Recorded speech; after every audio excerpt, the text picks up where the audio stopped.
What's up, Internet, and welcome to the YieldTomato gaming channel with another pickups video for 2017. Now, recently Nintendo has released a new console, and we secured pre-orders for the Nintendo Switch. We had pre-ordered one of each color, and one of our friends that had wanted one decided to just go to the store and get it, because we were going to get it for him.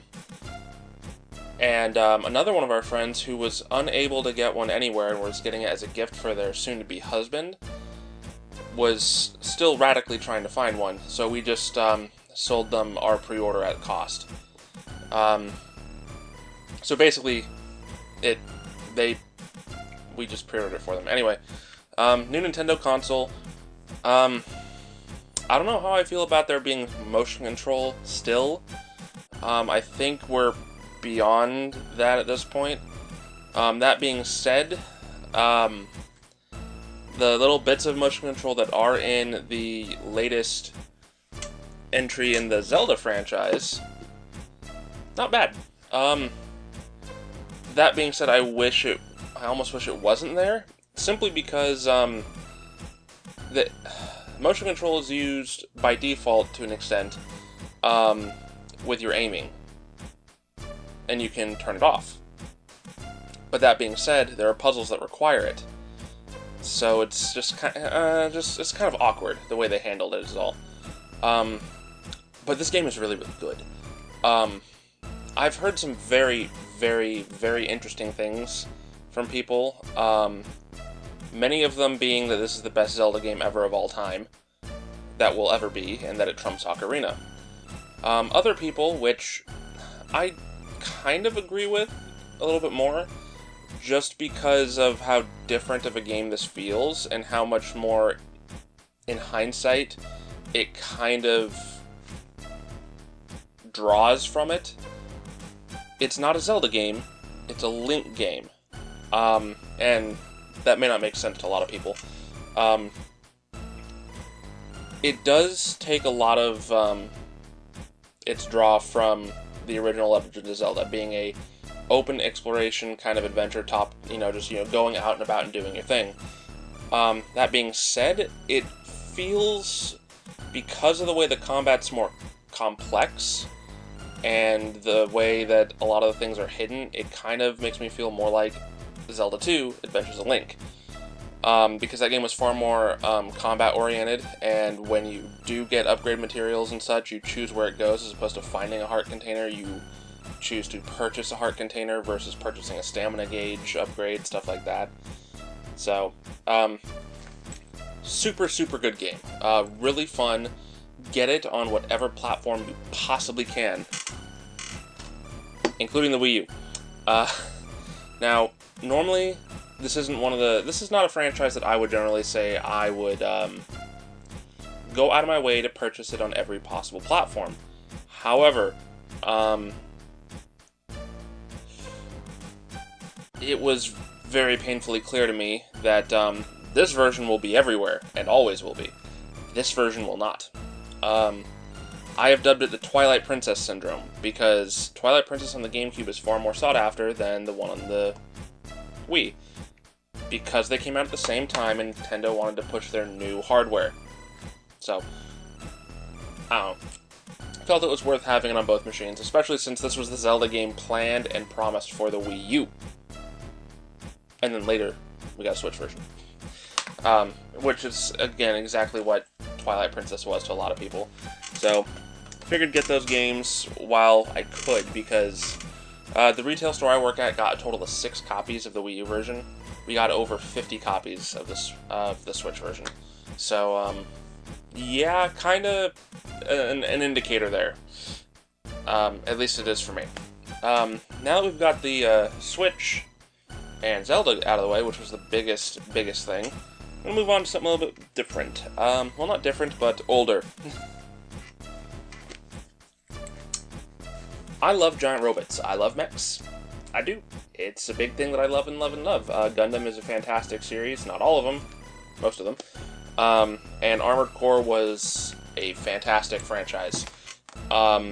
I was not that big of a fan of 5 when I had tried it. I need to get it again, because I just rented it, and give it a better try, but I loved Armored Core 4 and 4 Answer, and the original Armored Core games were absolutely phenomenal for the time. I mean, this blew everyone away. The amount of customization, color schemes, different types of weapons, and the combat was just so much fun. There were 3 Armored Core games on the PS1. Masters of the Arena was not one that I had when I was younger. I had the original Armored Core, just plain Armored Core. Man, I did some naughty things. I remember getting in trouble over it, because it was my first ever eBay purchase. I didn't have my own bank card.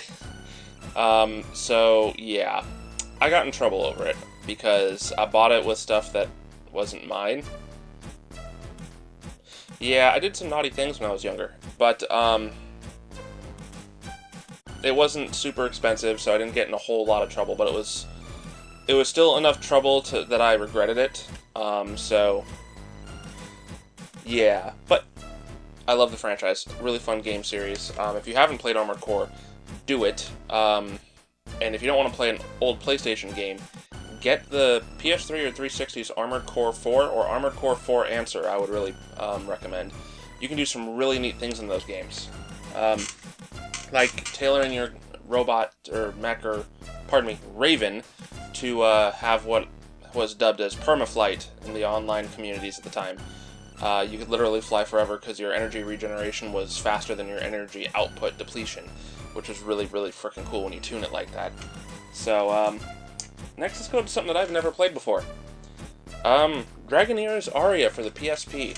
Now, this cover looks kind of bland at a distance. But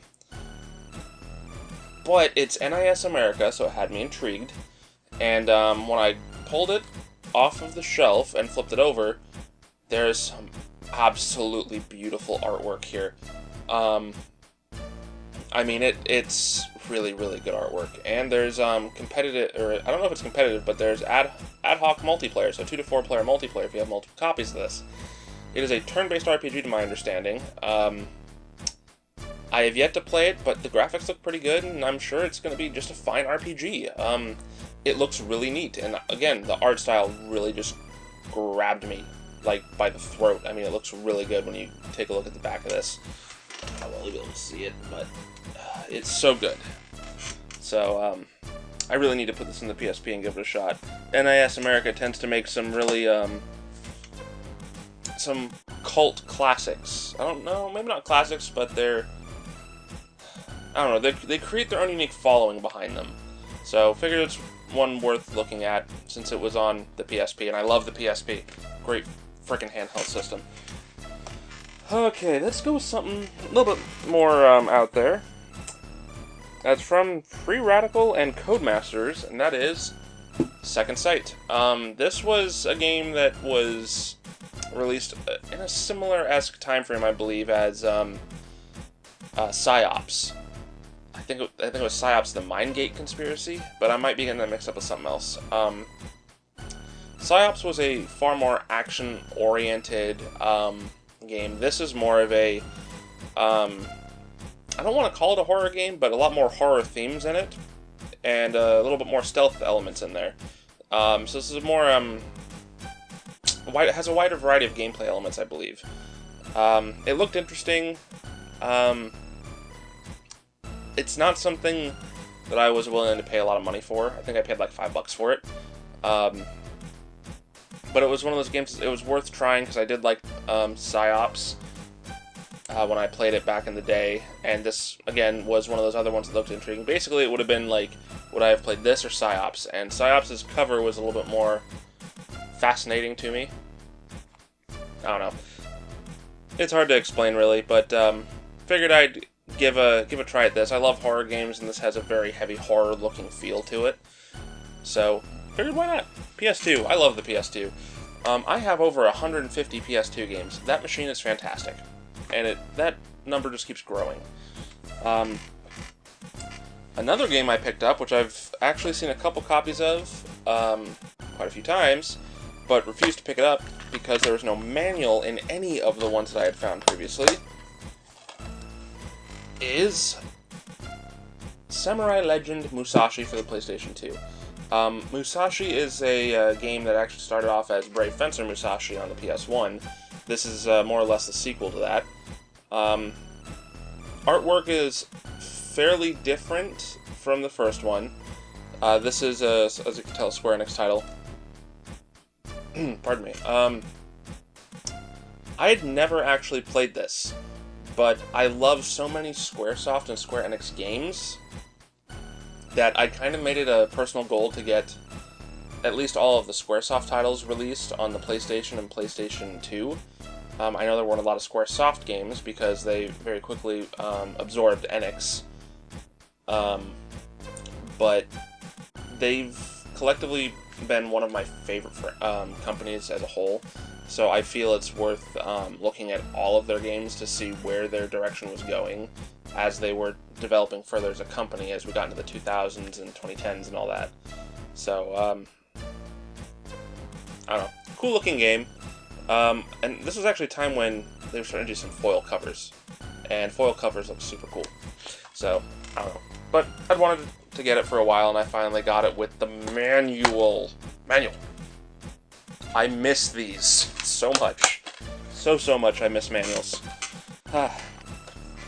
And the final game for this pickup video is a strange one. I don't remember it getting very good reviews, like, at all, but it looks like dumb fun to me, so I figured why not? And that is Nanobreaker. You are the ultimate weapon. And it's from the producer of the renowned Castlevania series. I believe this is a Koji Igarashi game, actually. But it looks to use a similar engine to the Castlevania Lament of Innocence. And I don't know, I haven't played Curse of Darkness, so I don't know how similar that engine is. But figured, it was $5. Why not? It's a Konami game. I like a lot of what Konami was doing on the PS2, so why not snag it up and play another, what I believe is an Igarashi game. And the art style looks pretty interesting and neat, and we got a freaking Resident Evil Tyrant up here in the corner, which is neat. So, I wonder if they got sued over that. They probably didn't. But man, does that look like a Tyrant. So, yeah, those are the most recent pickups for, I don't even know which number this is anymore. I'm tired. What did you guys think of these? Ever play any of these games? I've played, wow, not very many of them, actually. So, I don't know, I'm looking forward to getting into it and delving into the old games that I never got around to in the past, and most importantly, what are your thoughts on the Nintendo Switch? Do you think this is going to be a system that is successful? $300 is a pretty reasonable price when you can find them in stores, and it is a home console on the go, which is really interesting. Is this going to be the system that bridges the gap officially between handheld and home console?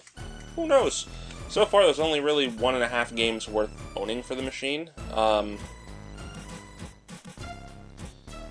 I have hope, because I want Xenoblade Chronicles 2, and I really want No More Heroes 3, because Suda51 is a hilarious madman, and I love him. Anyway, thanks for watching, guys. If you haven't already, please subscribe to the channel for all of our latest pickup videos, Let's Plays, and other such shenanigans that we choose to post. So, until next time, guys, thanks for watching, and we'll see you hopefully in the next video.